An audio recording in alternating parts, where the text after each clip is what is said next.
감사합니다. 여러분들 성경을 읽으실 때 여러분들 나는 예수 믿으니까 이렇게 생각하는 분들이 많이 있지만요, 많은 분들이 성경을 오해하고 있어요. 어떤 오해를 하냐면 이거는 예수 믿는 사람들만의 책이다라고 주장하는 거예요. 그래서 객관화가 안 돼 있는 듯이 보는 겁니다. 근데 성경은 그런 책이 아니에요. 성경은 40여 명의 저자들이 저술을 했어요. 그 저술하는 기간은 약 한 1000년에서 1500년 정도를 봅니다. 그러니까 1000년, 1500년 지나는 동안에 성경이 쓰여졌다. 그리고 이 성경, 구약 성경 39권, 그리고 신약 성경 27권 안에는 다양한 저자들이 다양한 배경을 가지고 썼지만 놀라운 일 하나가 있죠. 그것은 성경을 오해하는 사람들도 자세히 들여다보면 알 수 있는 거예요. 그게 뭐냐면 성경은 놀라운 통일성을 가지고 있다는 거죠. 통일성을 지니고 있다. 그 얘기가 무슨 말씀이냐면요, 이게 언어도 서로 다르고 문화적 배경도 달라요. 그리고 사람들도 출신, 성분 자체가 다 달라요. 어떤 사람은 왕이기도 하고요, 어떤 사람은 목동이기도 했고요, 어떤 사람들은 말 그대로 이 세상에서 별로 이렇게 드러나지 않는 그런 저자도 있어요. 그럼에도 불구하고 그들이 한 번도 머리를 맞대고 편집 회의를 한 적이 없지만, 그러나 딱 한 가지 통일성을 유지하고 있다는 거죠. 기적이죠. 근데 그런 상황을 안 보고 그냥 이거는 예수 믿는 사람들만 믿는 거야 라고 생각하면 그분은 자기 자신이 어떤 지성을 가졌는지 어떤 배경을 가졌는지는 모르지만 그냥 성경을 믿고 싶지 않은 거예요. 그러나 자세히 들여다보면 성경은 놀라운 통일성을 가지고 있다 하는 것입니다. 어디를 봐도 그 목적지를 향하여 나아가고 있는 거예요. 여러분, 어떤 질환이 의심된다 그러면 병원에 가면 어떻게 하죠? 몸 전체를 뒤지지 않아요. 그 어떤 부분을 떼서 조직 검사를 하잖아요. 일부를 보면 그 부위나 그 질환에 대한 어떤 전체적인 그림을 얻을 수 있으니까 전부를 다 잡는 경우는 없죠. 그죠? 여론조사를 해보십시오. 여론조사할 때 전 국민을 5천만 명을 다 조사하나요? 그렇지 않아요.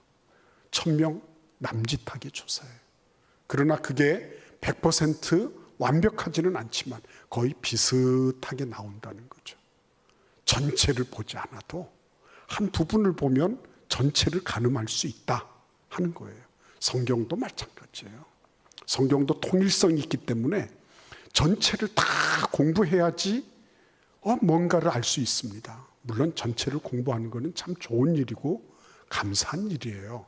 그럼에도 불구하고 우리는 한 부분이라도 이렇게 떼서 자세히 읽어보면, 우리가 그래서 묵상하는 거예요. 자세히 읽어보면 전체에 대한 구도를 알아갈 수 있다고 하는 거죠.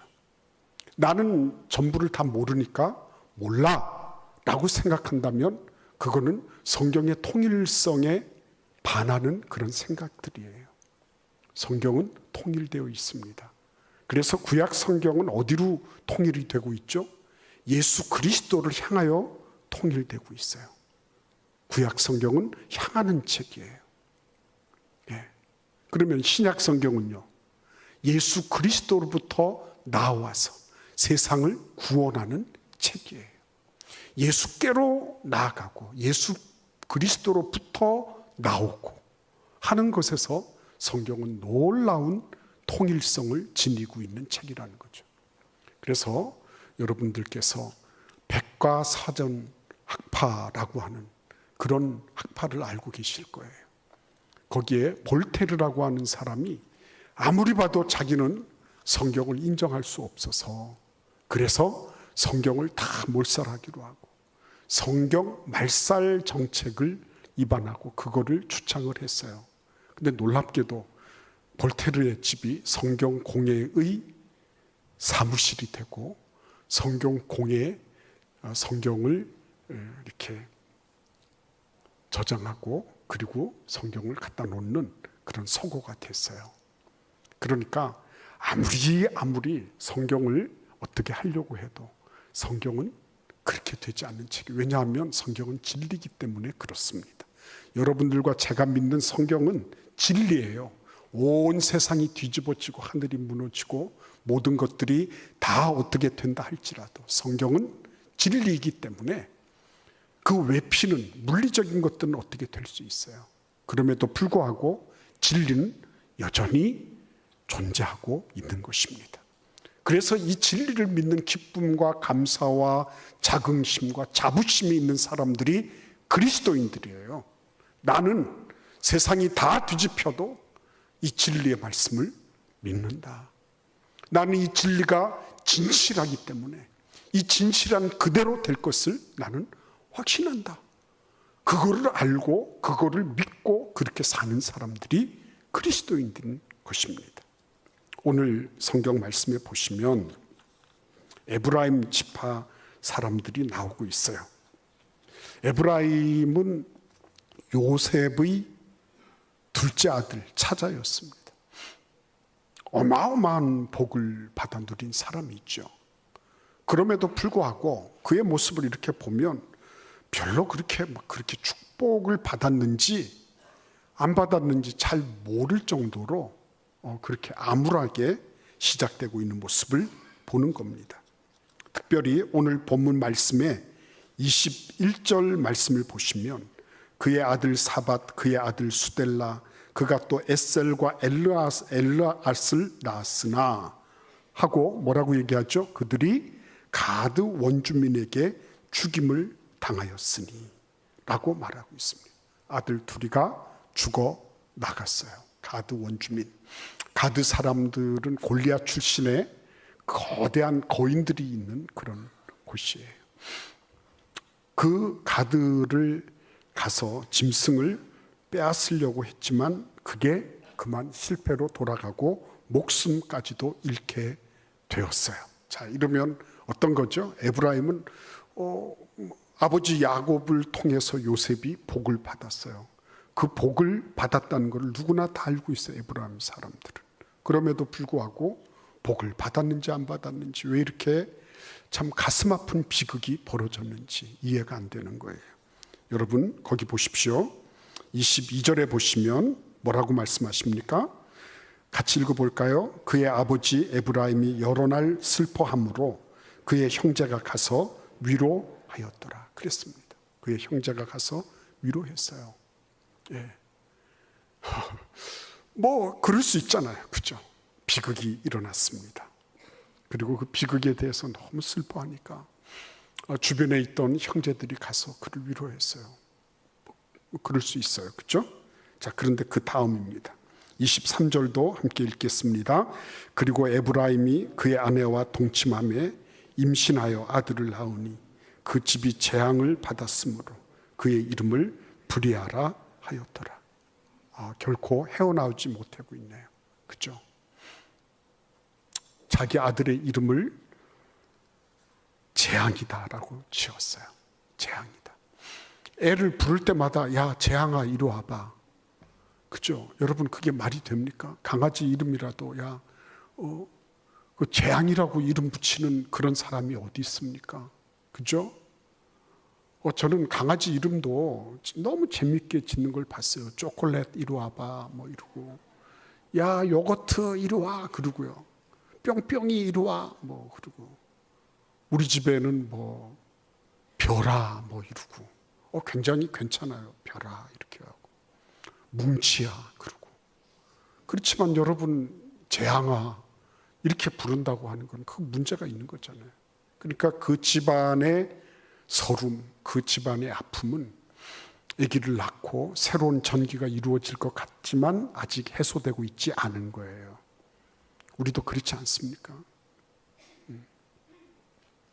뭔가 좀 새로운 전기를 마련하고 뭔가를 해보고 싶지만 여전히 암울하고 답답하고 전망이 보이지를 않는 그런 때가 있잖아요. 근데 성경은 그런 책이에요. 근본적으로. 성경을 이해를 하면 원래 출발이 그렇구나. 창세기에서 뭐라고 말씀하시죠? 하루, 이틀, 사흘 지나갈 때 늘 하루의 시작은 어디부터 시작한다고요? 저녁이라. 저녁이 되고 아침이 되는 거예요. 그게 창세기가 하루를 보는 관점이었습니다. 인생이요, 근본적으로 아침부터 시작하지 않아요. 인생은 비극부터 시작하는 거예요. 에덴 동산의 그 찬란한 그 영광, 에덴 동산의 완벽한 조화, 이거를 인간은 견디지를 못했습니다. 그래서 비극을 초래했죠. 하나님을 떠나간 겁니다.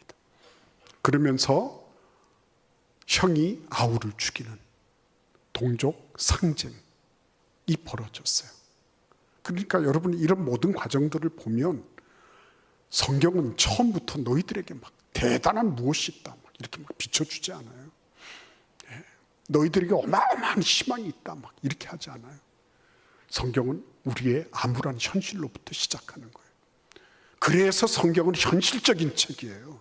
자꾸만 이건 뭐 예수 믿는 것들이 믿는 거지, 이건 뭐 믿음 좋은 사람들이 믿는 거지, 그거는 성경을 몰라서 하는 말이에요. 성경은 어마어마하게 현실에 발을 붙이고 출발하고 있는 책이에요. 그러니까 이 집안도 얼마나 슬펐으면 애기 이름까지도 너는 재앙이야, 너는 재앙이야.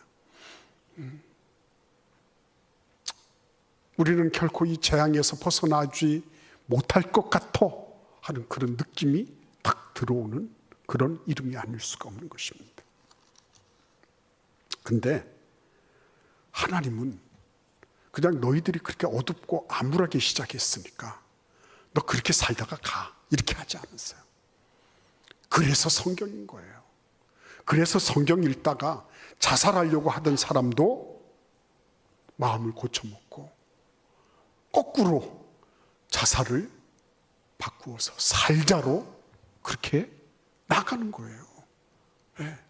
성경 읽으면서 내가 살고 싶었는데 성경 읽다가 난 너무 힘들어서 나는 죽기로 결심했습니다 하는 사람을 본 적이 없어요. 성경은 저녁에서 시작을 합니다. 그러나 아침을 바라보고 아침을 향하여 나아갑니다. 저녁의 그 모든 흑암을 광명으로 반전시키는 책이 성경이에요.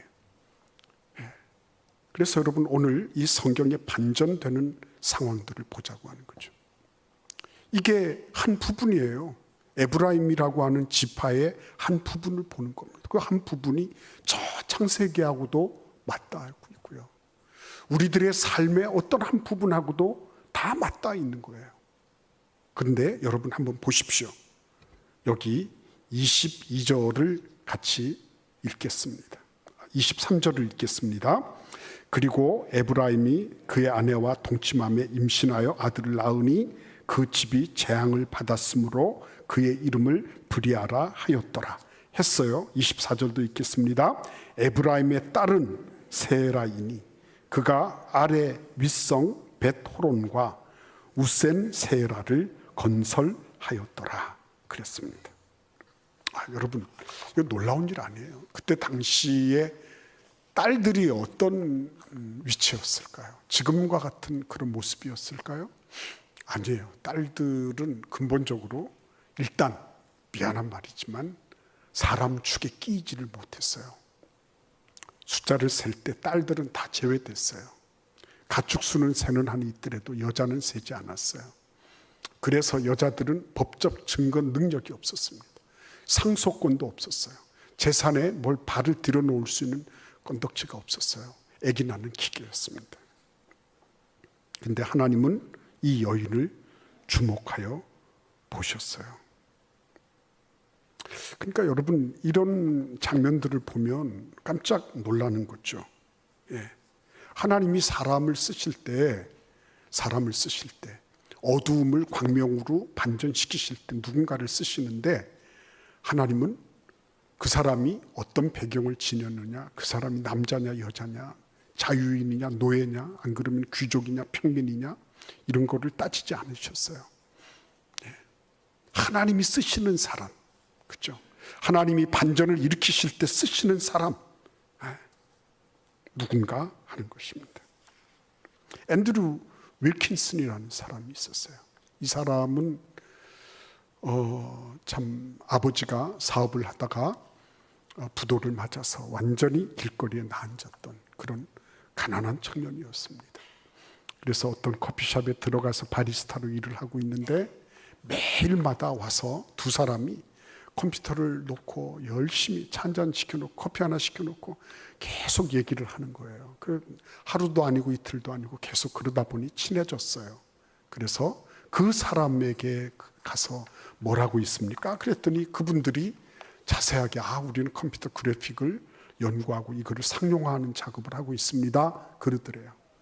그래서 이 앤드류 윌킨슨이 그러면 뭔지 한번 나도 좀 배웠으면 좋겠습니다. 그랬더니 이 두 사람이 이 바리스타한테 친절을 베풀어서 이건 이렇게 되고 저건 저렇게 되고 이래가지고 그 모든 과정들을 다 얘기를 해준 거예요. 얘기를 다 해준 겁니다. 근데 그의 마음속에 무슨 생각이 드냐면 나는 에스프레소를 만들어주고 이 사람들은 마시고 있는 거예요. 자기도 마시고 싶은 생각이 드는, 나는 만들기만 해줬는데 나도 한번 그 에스프레소를 마셔봤으면 좋겠다, 이런 생각이 든 거예요. 아버지가 이렇게 떠오르더랍니다. 아버지는 거인들, 소위 말하면 정말 존경할 만한 거부를 이룬 사람들을 정말 좋아하고 그들을 추종하고 존경했대요. 그런데 결과는 보니까 아버지는 너무 가난한 거예요. 자기도 가난한 거예요. 그래서 나는 우리 아버지처럼 되지 않아야 되겠다. 그냥 추종만 하고 그리고 바라보면서 존경만 하고 이런 게 아니라 나는 그 재벌 거인들이 하는 것을 나도 해봐야 되겠다, 이렇게 마음먹었다는 거예요. 그래서 사람들마다 무슨 바리스타 주제에 그런 거를 하니 이러는 친구들도 있었지만 그 모든 것들을 다 떨쳐내고 자기가 모르는 거는 계속 물어보고 이러면서 자기 사업을 시작한 거예요. 컴퓨터 하나를 들고 이 사무실 저 사무실을 돌아다니면서 내가 만든 그래픽인데 이거를 회사에 적용시켜 보십시오, 막 이러면서 계속 팔았어요. 결과가 뭔지 아십니까? 쉽지는 않았어요. 그러나 그는 억만장자가 되었어요. 그리고 그가 그렇게 바라던 워렌 버핏, 찰스 먼거 같은 사람들, 이런 사람들을 고객으로 유치하고 그들의 투자를 받아내는 그런 어마어마한 일들을 해냈어요. 중요한 건 뭐죠? 그는 존경하는 것으로 그치지 않아, 은혜 받은 것으로 그치지 않고 그것을 어떻게 했어요? 자기의 것으로 만들고 그것을 이행을 했다는 거예요. 이건 참 중요한 부분인 것입니다. 그냥 듣고 그래 참 좋은 말이야 라고 하는 거는 어렵지 않아요. 그러나 그것을 깨고 나와서 그 어떤 부분들을 한번 해보는 거. 그래서 그는 뭐라 그러냐면 자기는 거인의 기술을 훔쳤다. 물론 훔친 건 아니에요. 그분들에게 다 허락을 받고 사업을 시작했기 때문에 훔친 건 아니에요. 그러나 그 자신의 표현은 나는 훔치면서까지도 절실하게 그 사업을 이루려고 발버둥 쳤다고 하는 거죠. 여러분, 세라를 생각해 보십시오. 다들 그 집안의 분위기는 다 암울하고 캄캄해요. 그리고 어느 누구도 이 딸내미한테 기대를 걸고 있지 않아요. 근데 이 딸내미가 뭐를 했죠? 윗아래 베토론이라고 하는 곳을 이 사람이 건축을 했어요. 그리고 우센 세라, 자기 이름을 따서 세라의 귀라고 하는 성읍도 만들어 냈어요. 여러분, 이 정도면 대단한 거 아닙니까? 언제 이 사람이 건축업을 배웠을까요? 언제 이 사람이 축성수를 배웠을까요? 아니었을 겁니다. 아니었을 거예요. 그럼에도 불구하고 뭐를 했죠? 시도했잖아요. 시도. 그래서 지금 보잉사, 우리가 타고 다니는 비행기, 보잉사 비행기가 많죠. 보잉사가 지금 파산 위기에 몰렸어요.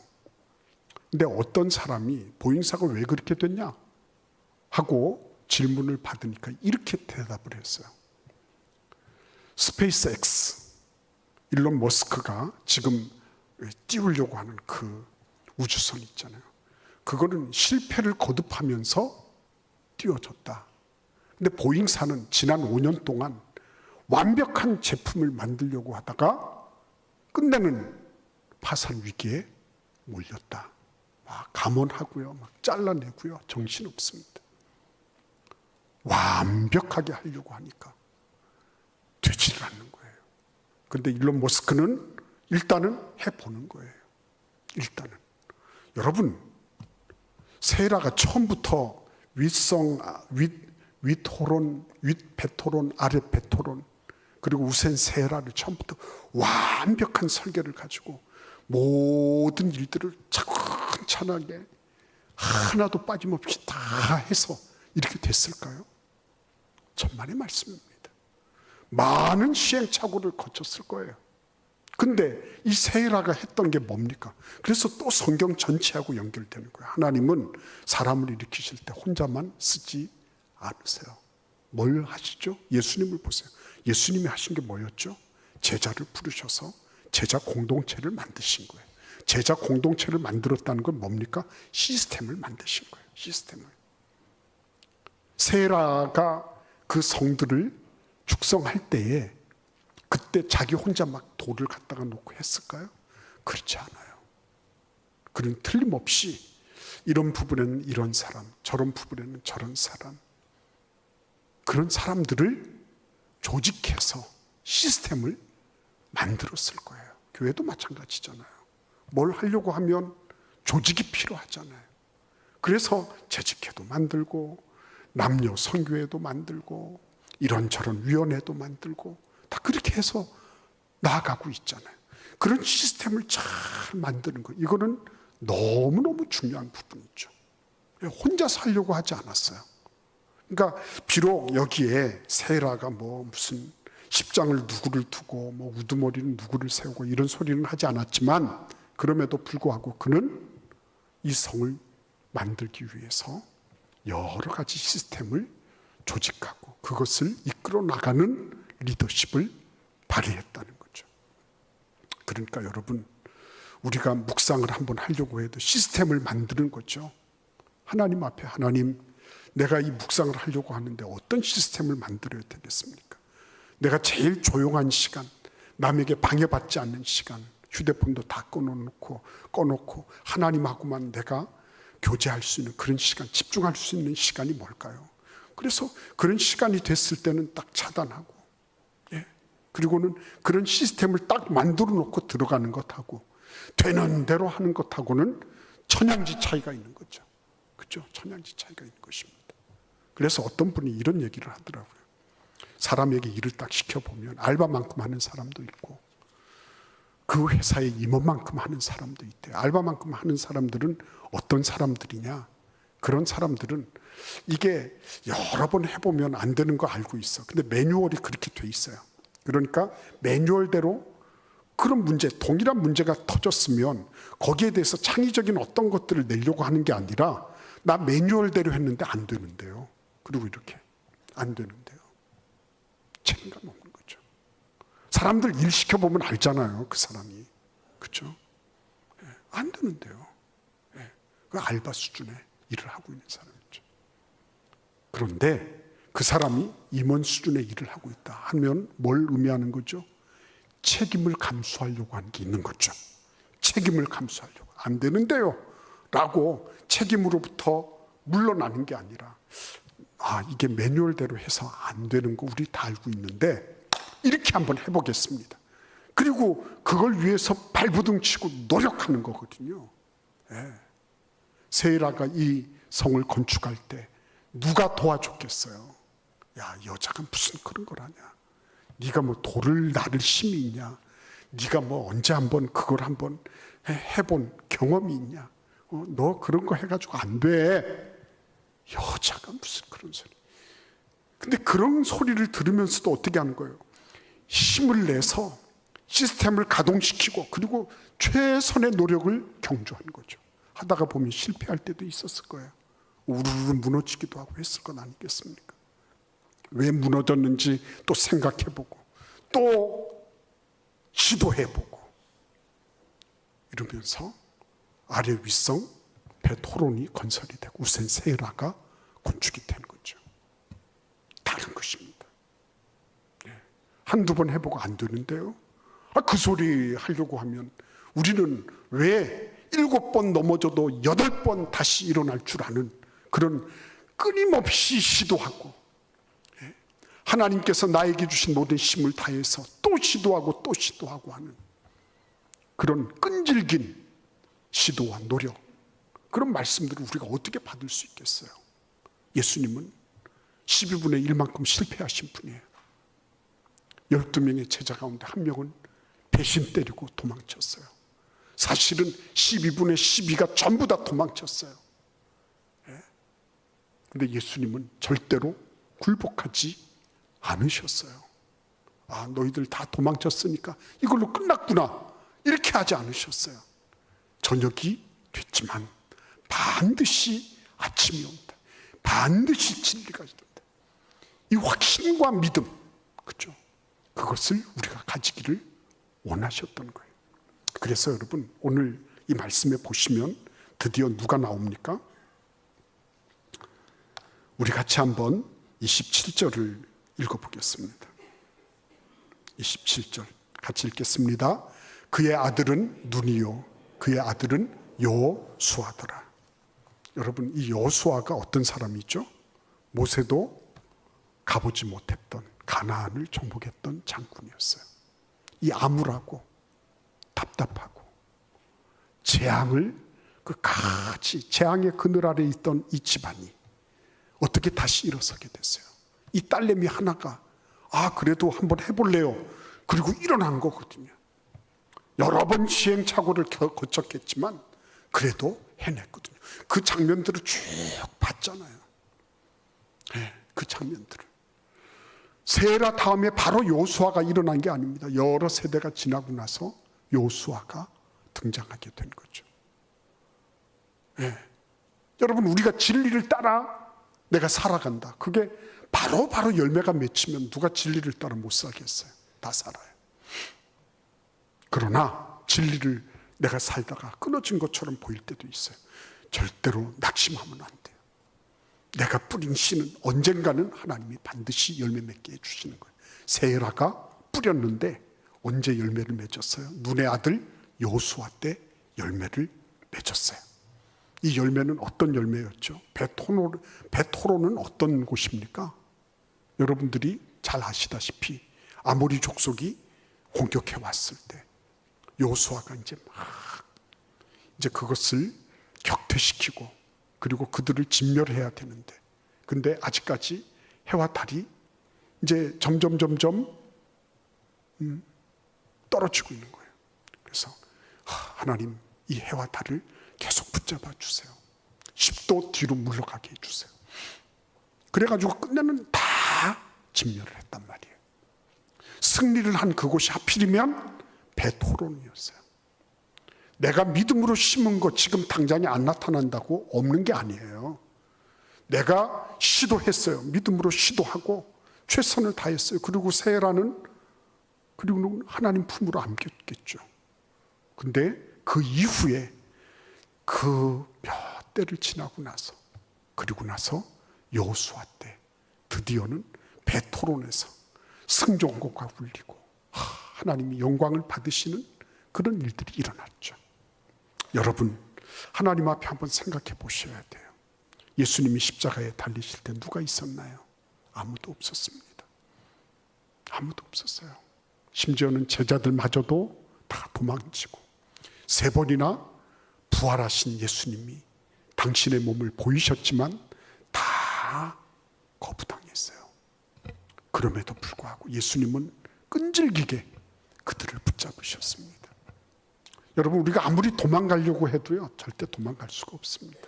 여러분과 저는 이미 하나님께서 너는 내 것이다 하고 불러주신 거예요.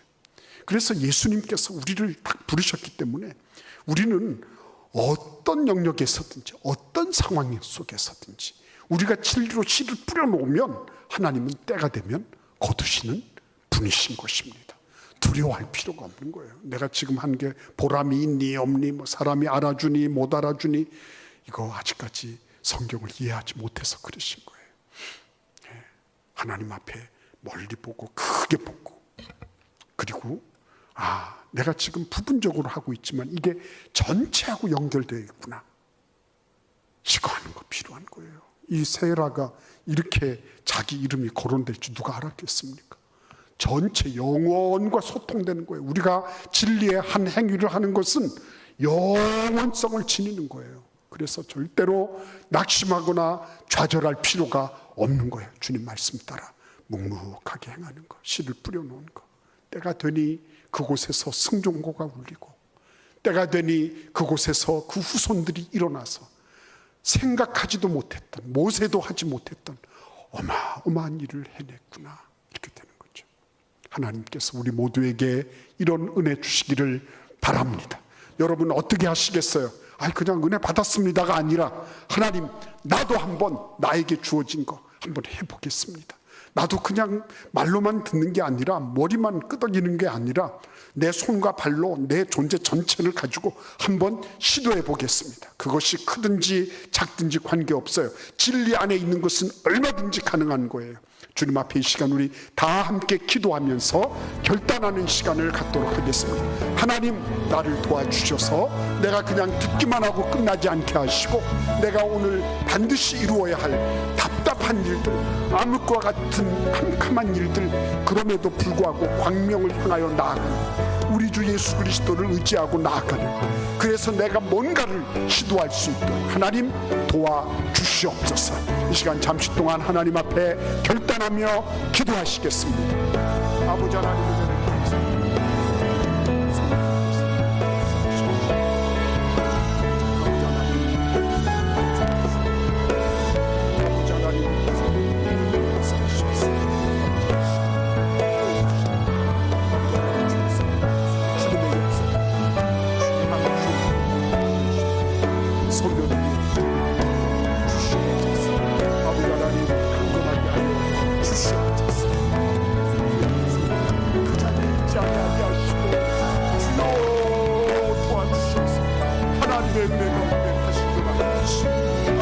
시도하게 하시고 다시 주님 앞에 나갈 수 있는 주의 은총을 내려 주시옵소서.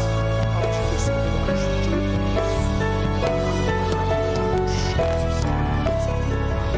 하나님 아버지, 은혜를 감사합니다. 야곱 할아버지로부터 받았던 그 약속의 말씀, 너는 담장을 넘는 그런 가지야 라고 했을 때, 하나님 어느 누구도 에브라임 지파 사람들 가운데는 신청한 사람이 없었습니다.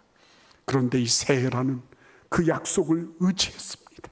그리고 약속대로 그때 당시 여인으로서는 할 수 없는 일들을 감당하고자 노력했습니다. 진리의 길을 따라가며 우리도 그렇게 씨를 뿌리게 하여 주시옵소서. 주변 사람들이 뭐라고 얘기하든지 나는 진리의 씨앗을 내가 뿌리겠다. 그래서 하나님이 때가 돼서 이루시는 모습, 때가 돼서 풍성하게 거두시는 모습, 우리가 함께 보며 기뻐하게 하여 주옵소서. 그렇게 하실 줄 믿습니다. 예수님의 이름으로 축복하며 기도하옵나이다. 아멘.